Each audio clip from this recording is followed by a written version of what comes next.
जय जगन्नाथ सांग मैंने आशा करुच्ची आज आपण दिन बहुत भल से कटिब। महाप्रभु पाखे मोर प्रार्थना मो परिवार रो सबु सांग मानू भगवान आपण बहुत भल से रखु आउ दीर्घायु करंतु। सांग मैंने आज धर्मपत्नी परटा करुचंती। परटा आउ आलू भजा बहुत दिन पर आज परटा आलू भजा खाइबा को मन होईची। आ धर्मपत्नी आलू भजा पे प्रोसेस आरंभ कर सारी।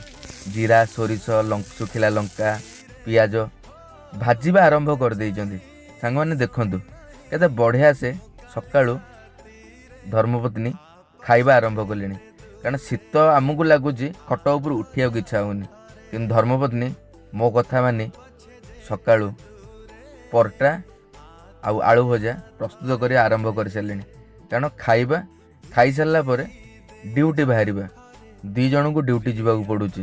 कौन करवा सांग माने कर्म भितर आपण मानू टिके एंटरटेनमेंट करने को गोटे छोटिया प्रयास।